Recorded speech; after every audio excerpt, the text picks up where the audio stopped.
Hello and welcome to the Utility Week podcast. I'm your host, Rob Horgan, and for today's episode, I've come to Elexon's headquarters in central London to talk to the company's chief executive, Peter Stanley, about the market-wide half-hourly settlement programme. Having just passed a key milestone, Peter is understandably optimistic about the opportunities that half-hourly settlement will unlock. He also honestly addresses the issue of delays and talks about the wider challenges relating to flexibility. I hope you enjoy the episode.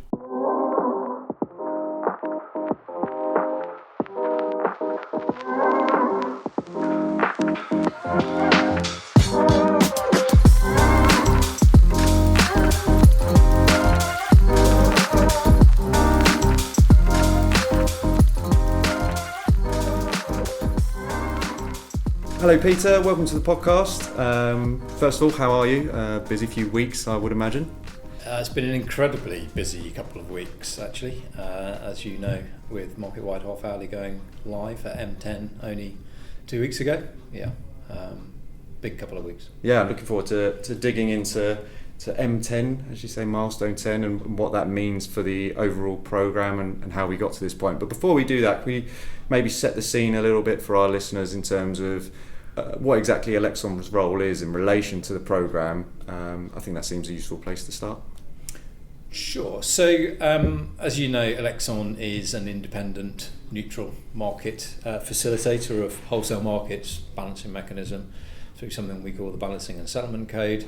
And increasingly our role is expanding into being a market facilitator for local and national flexibility markets through what we call the market facilitator role for local distributed flexibility. So it's probably fair to say that although our history goes back to say wholesale markets and the effective running of those in relation to say balancing, increasingly that's also been about the introduction of flex. So, when we think about the role of market-wide half-hourly settlement, we see it as a key enabler of flexibility or a smart, flexible electricity system. And we've been working on this now with Ofgem for probably the last 7 or 8 years, actually. So this started with Elexon taking a role of helping the industry and Ofgem design an operating model for market-wide half-hourly settlement and the associated technology infrastructure, something back 7 or 8 years ago we called the event-driven architecture, and that's a means of getting data from all of the meters in the country back through the industry and eventually back at Elexon for the purpose of settlement. So it's been a sort of a pretty integrated program from our perspective. Most people probably know it though in the latter period as we've moved into design and delivery of that programme, which has been approximately 5 years involving about 250 participants across the electricity industry. So a sizable, significant both in duration but also in terms of the scale of the transformation it's brought to electricity. Probably many would describe it as one of the most significant reforms of electricity since competition was introduced back in the late 90s, and certainly we've experienced that scale of endeavour over the last few years, working hand in glove with industry to deliver it. Helpful scene setting that, but obviously we're here today to talk about the big news of reaching the M10 milestone, which was last week before last? It was the 22nd of September. Yes, so indelibly placed on my mind. We've been focused on that milestone, as you say, milestone 10, which was the go live of the systems ready for accepting MPAM migration at M11, which is the 22nd of October. So that's the next milestone we're looking forward to now. But I'm pleased to say that the M10 milestone was met and was successful in the sense that we've seen great stability of the systems across the operating model since then. Some minor teething issues as you might expect. But yeah, went very well. In fact, cut over about 24 hours ahead of schedule, given the cut over weekend, and which was, let's not forget, a hugely complex system cutover involving systems across the operating model, but within Elexon, affecting a number of new services and changes to its existing services, and one that was orchestrated over about 2 to 3 weeks ahead of the actual cutover weekend. So quite a build-up, I think, and as I said earlier, a culmination of many years of activity across the whole industry. Yeah. And in terms of the overall programme, how big a milestone is this one? I think it's a big milestone in the sense that it is the milestone where systems go live, and therefore, in any large-scale IT project, it carries some degree of jeopardy, I guess, that all the systems work and handshake across the entire industry. So it was big from that perspective. There's been a huge amount of investment in the systems and the solution build activity up to this point, and you probably know that a good proportion of the last 4 years, well over a year, has been spent testing those systems. So in the sense that M10 and 22nd of September was the culmination of all that activity, and it went smoothly, is a huge achievement for everybody involved in that programme. There are other milestones to come though. So I already referenced M11, which is the point at which we start to migrate MPANs for the first cohorts of suppliers who will be moving their MPANs to the market-wide half-hourly model. And it will be the first point at which those systems will be tested in what I'll call hybrid mode. So since the 22nd of September, we are basically putting through non-migrated MPANs through what we call the volume allocation service, and so we know that is replicating and repeating what would have typically gone through the supply volume allocation service in the legacy world, and we know that's operating consistently, but we won't know until we start putting MPANs through in October at M11 that we're able to put migrated meter reads through in disaggregated form, as well as the aggregated meter reads that we've been processing for the last 25 years. So moving to hybrid phase is the next milestone to ensure we've got that dual running, working really seamlessly back in settlement. And then there are other milestones as we progressively migrate the remaining MPANs in 4 waves between now and May 2027.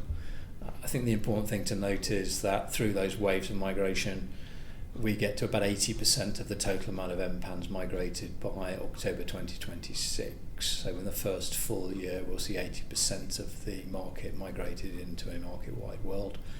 And thereafter, we'll be dealing with the remaining 20% up to May 27. So the critical thing about that is that from innovation in retail, that will be, in theory, starting from October. But by the time we get to October in a year's time, we'll have a significant element, the majority of the market already able to offer innovative tariffs and engaging consumers around the delivery of more flexible electricity consumption.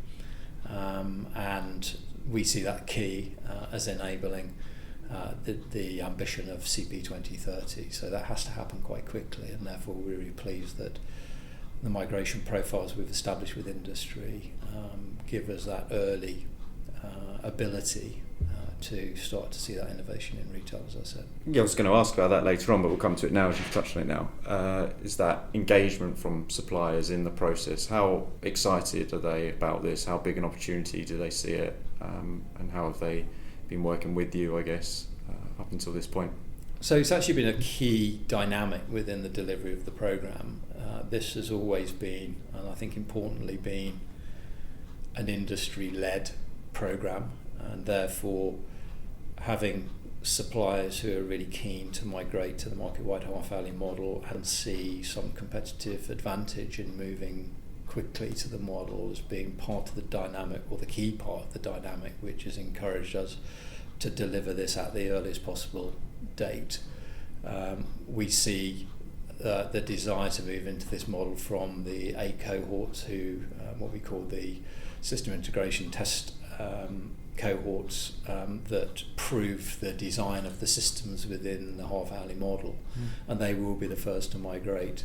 What about customers? Do they understand market-wide half-hourly settlement? Do they need to understand it? And are the benefits of what's about to come being communicated to them already? So I think there's always a segment of consumers that are switched on. Typically in the past we've called them prosumers, who are already switched on to the benefits of flexing their demand and very often have access to energy smart appliances or flexible assets in the home, whether that be solar, batteries, EVs, and therefore already understand how they can take advantage of the benefits of, say, smart metering and what that does in terms of their ability to take advantage of flexible tariffs. So there's always going to be that segment, but in the large part, I think this is an emerging trend that we'll see as and when more suppliers start to offer innovation within their tariff bases. So there are already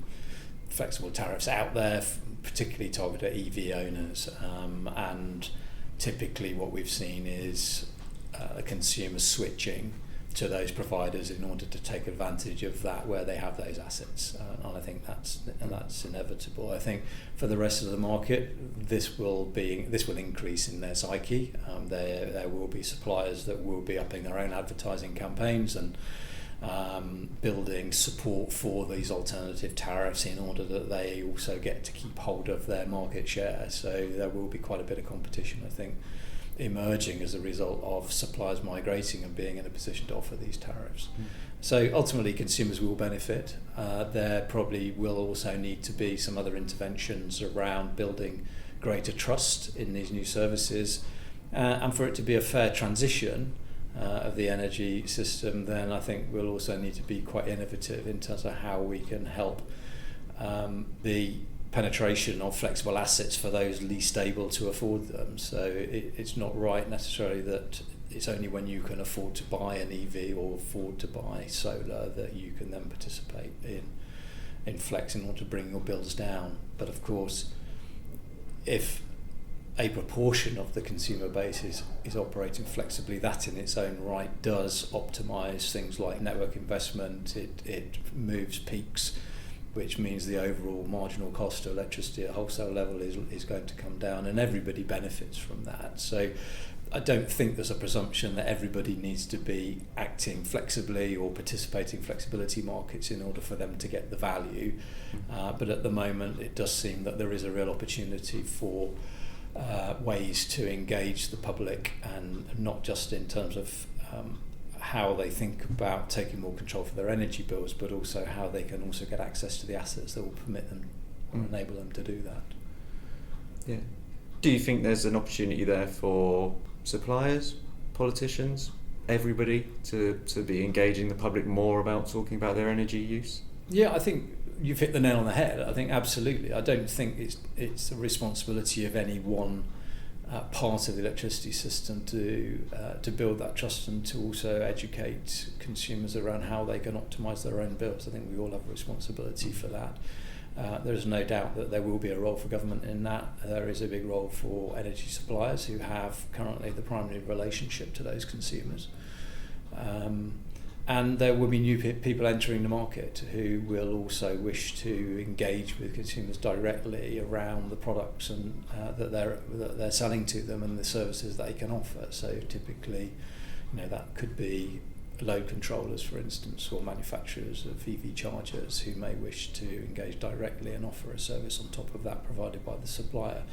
All of which I think is healthy competition and an opportunity for more people to be engaging customers in how they can optimise their own electricity bills. I know plenty of people that own electric vehicles that have never really thought about what EV to home or EV to grid might look like. I think there's also the development of propositions beyond just tariff innovation, and that includes understanding the total value of flexibility to the system, not just for using off-peak power, both of which are important. But one of the things that we are looking to drive through the market facilitator role is to ensure that the full stacked value of flexibility finds its way through to consumers. And that at the moment we believe is sort of underdeveloped in terms of getting the true system value of flexibility flowing back through. And part of that is generating new markets. It's also encouraging new people into those markets and then understanding how they can stack revenue across multiple markets in order that they can exploit the assets more fully. And it's a build really on the sorts of early services that we've seen mass engagement in, like NESO's DFS, for instance, Demand Flexibility Service, where there seemed to be a huge amount of goodwill but actually not a huge amount of revenue returning. I think that is set to grow as the system continues to be more constrained, and we see some of that constraint value coming through. There's also value associated with speeding up new connections. There's also value associated with maintaining high levels of renewable on the network.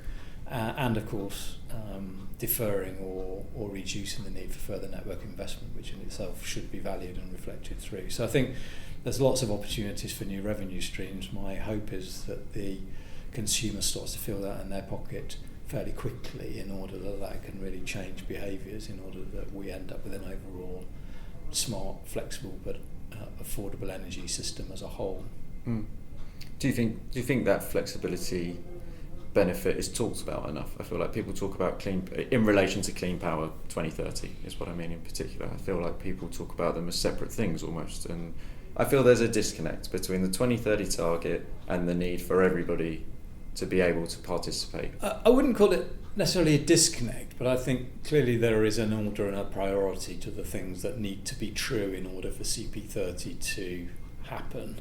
And what we've seen is a focus and concerted effort on busting the connection queues, looking at aspects of spatial planning, looking at the investment required into network infrastructure. These are all big infrastructure plays that, given the ambition of 2030, require sorting out very early in that process. There are other things that also need to be true, and flexibility, you'll see in the CP 2030 plan, is a sizable component of that. That also needs to be true. But there are things happening around that in order that we can grow those flexibility markets. It hasn't necessarily been as high, I don't think, in terms of the media and the commentary around government's intervention or the mission's intervention in those other parts of the market. So I don't think they're any less valuable, and clearly they're not less valuable. And I don't think it's an either or option. I think it's one of how you choreograph those things.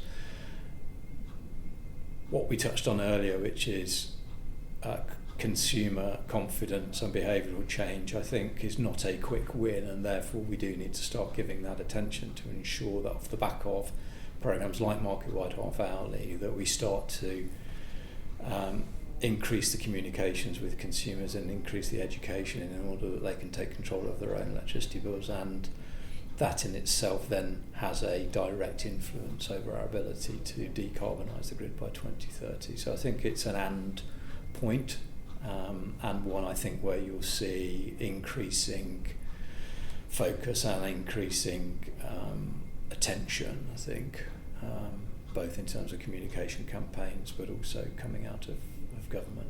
Can we talk about how we got to this point? My understanding is it was getting to this M10 milestone that had caused the most recent delays in the programme, the testing that was required to get to this point. Can we dig into that a little bit? What exactly was it that took longer than initially thought? So I totally, I appreciate that there's been some commentary, particularly around what we call CR55, which was the change request that went through back in the back end of 2024, early 25, where we consulted on the possibility of a 6.5 month extension that took us through to the current date of September 22nd for M10. The reason for that is, and as I said earlier, this is an industry-led programme, and it's important that industry had the confidence that it could move forward at the pace in order that we felt confident that we'd got a workable solution and one that was going to be stable once we'd gone live. And a critical part of that is testing. Now there are various stages of testing, but we were in a particular period of what we called SIT functional testing, where the test velocity was slower than we'd anticipated when we put the SIT functional testing part of that plan together. Clearly we took a number of steps working with industry and with suppliers to understand how we could speed that up, how we could provide greater support from the centre in order to hit those milestones. But it became evident that in order to have full confidence in the solution, we needed to still pursue rigorous SIT testing and to come out of that with a high degree of confidence in the solution. And it was felt that to do that, an extension of 6.5 months was going to be necessary. The alternative would have been to have cut back on testing, tried to speed up that process, and then potentially go live with a industry-wide transformation, which then experienced issues in live, and the consequences of that would have been unimaginable disruption to both consumers and to the retail market itself, in fact to the wholesale market. So the consequences of not fully testing were too difficult to contemplate, I think, and therefore, though nobody really wanted to see a delay throughout the programme, nobody wanted to see that, we felt it was necessary. And industry felt it was necessary in order that we got to the right place at the back end of testing. And I'm pleased to say the success of M10 is predicated on a very thorough test strategy, and one that we now feel confident has the ability to support the rest of the industry migration without disruption. How difficult a decision was that to take, given the political pressure on CP30, and Ofgem came out quite strongly and said, that's it, there can't be any more delays? They were quite strong in their wording, I think. So how, obviously it sounds like you stand by the decision and it sounds like it was the right decision to take, but how difficult was it to say, right, we need to push things back here? Incredibly difficult, because we are as committed to 2030 as government, as Ofgem are. And I go back to the point that it's really important that industry own this change. I think if you believe that industry didn't support this change, then you might be sceptical in terms of a desire to put it back, but we've seen no evidence of that. There is a very strong pull and desire for industry to move to this operating model. And it was a difficult decision, well, an unpopular decision, but it was the right decision, I believe. And it was the right decision as much because industry themselves, the cohorts that were going through this testing themselves, wanted this delay in order that they could be satisfied that they'd fully tested their systems, that we'd fully tested central systems, and we had confidence going into M10 that the solution would work. So in hindsight, not at all ideal, but I think the right decision nonetheless. And in terms of the upcoming milestones, they're all on track. There's, is there anything that is as big as that SIT testing that sort of is to come, or is that the big? M10 was by far the most complex milestone in terms of the culmination of the solution build over the last few years. There are other milestones, as you know, which are important, but they don't carry the same level of risk that we did for M10, and we've already tested much of the activity that will be required to feed into M11 and subsequent milestones. As I said earlier, there are waves of migration, and therefore we have suppliers signed up now to an MPAN migration profile in 4 waves. We have the ability to manage and throttle that depending on how well that is going. I think the first 2 or 3 phases are well understood and management in terms of numbers, I think, but there are a number of smaller suppliers at the wave 4, which is a sizable wave, which will require more support to get them through the qualification process and to a position where they are ready to enter the market. We're well aware of that, and we're already planning for how we provide much greater support to the industry to get them through that process. What does that process entail for a supplier? So I talked earlier about SIT participants or SIT cohorts. So they were the 8 groups of suppliers and their agents that volunteered to go first and were part of the overall testing to get us to M10. Having done that, they then get to migrate first, but the remaining suppliers and their agents in the market still have to prove that they can integrate into the central systems. They still have to integrate with the data integration platform, be onboarded, and prove that they can operate in that world, and then have their service activated, or service activation as we call it, in order that they can participate in this model. So effectively it means those that didn't participate in the SIT testing prior to M10 will have to do their own version of that before they can then safely connect into the systems in order that they can participate. One point of concern, maybe, from a limited number of suppliers that we speak to, has been that the programme is perhaps not ambitious enough, and we should have gone further than half-hourly from the get-go. Maybe 15 minutes, maybe 5 minutes. I think Bill Bullen from Utilita said at one of our conferences recently. I think they have a similar arrangement in Australia. Yeah. What's your take on that? Could we have gone further, faster, or is it sensible to do half-hourly first and then look at upping it later on? There's no doubt that moving to the half-hourly operating model then gives you the ability to move to shorter settlement periods in the future, and that's something that I'd fully expect will happen. It's certainly one of the measures that's being looked at now as part of the review of national pricing following the REMA decision, and whether that's 15-minute or 5-minute settlement, that's something now, having established the half-hourly operating model, is a relatively straightforward measure to move to. So if we're talking about pure, if you're talking about risk, if you like, of moving to that model, I think we're in a much better situation to move to that model now. It was interestingly something that was mooted going back 5 or 6 years ago, pre-Brexit, when we were looking at European harmonisation, and that was on the cards then. So fortunately for Elexon, we've already built our Elexon Connect platform to be 15 5-minute settlement ready in terms of its ability to scale in the cloud.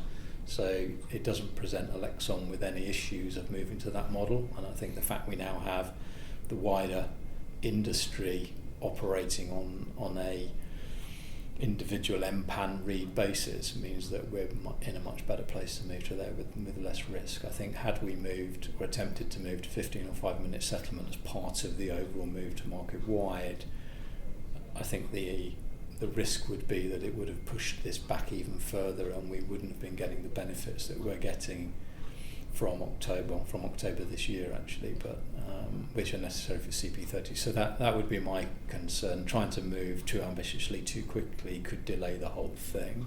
Mm-hmm. But I think we're in great shape for moving to that now as part of the review of national pricing. What are the benefits of shorter settlement periods? It just sharpens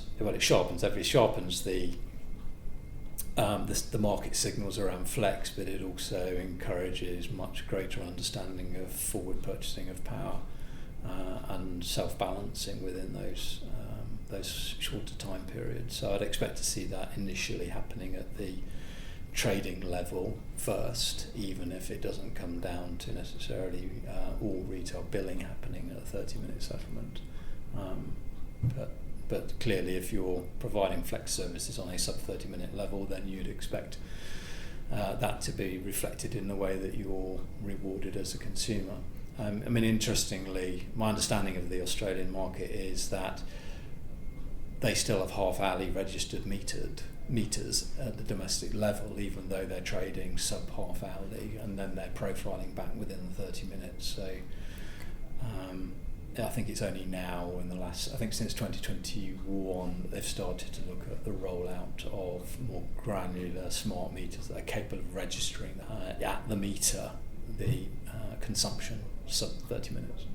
How important then is getting things like the smart meter rollout completed, and what impacts will that have on the success of market-wide half-hourly settlement if it does continue to sort of stagnate or sort of tail off? So I think the same argument is true on number of MPANs migrated, that what you need is a significant amount of MPANs, let's say, I hate talking about MPANs, actually, a significant amount of consumers who are able to participate in these markets and to derive the value. Clearly smart meter rollout is an important part of that, but does it need to be 100%? No. We're at about 69%, I think. The government set some targets around 80%, I think, for this year. Should there be a mandate? to complete the rollout? I think it's always been clear that when we get to a certain level of installation of smart meters, there needs to be a review of how we then close out the remainder. And there are a number of issues, as you know, relating to things like communication coverage, for instance, so meters that were smart and are no longer smart, or smart meters that can't be installed because they've got no signal. So I think there has to be a review of how we improve connectivity, for one. I think we also need to think about how we can roll out more and build greater trust at one level, but also whether or not we need to think about whether this is an infrastructure rollout and should be mandated. I think they should all be on the cards in order to make sure that we've got as high penetration as possible and people can benefit from that. So taking a step back from the consumer and looking at the data behind the consumer, what's the benefits of having this extra data?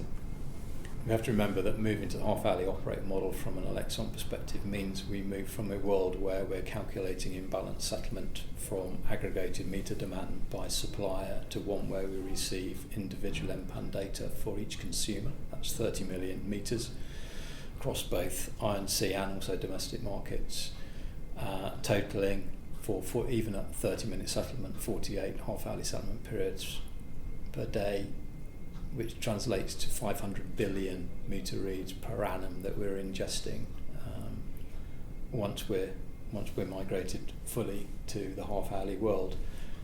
Clearly, having a data repository, as we will have from October next year, with 80% of that 500 billion meter reads sitting in our data repository, means that data now becomes incredibly important to share back with suppliers, or subject to a consumer's consent around making their data available via the REPCO's consumer consent framework. Means access to that data can create innovation beyond just supplier innovation in tariffs, but also can potentially enable new business models to bring even more propositions to consumers. We're quite excited about that, particularly given Elexon's already expansive wholesale data set, that adding in specific MPAN meter consumption data and also performance data to that data set means we will have one of the largest electricity data sets of any organisation. Couple that with our role in flexibility and our role in delivering visibility of flex market assets connected to the system, and you end up with a really quite valuable set of data that can really stimulate innovation in the market. Brilliant. Thanks for joining us on the Utility Week podcast, Peter, and thank you at home for listening as ever. Please do let us know what you think in the comments. Until next time, goodbye.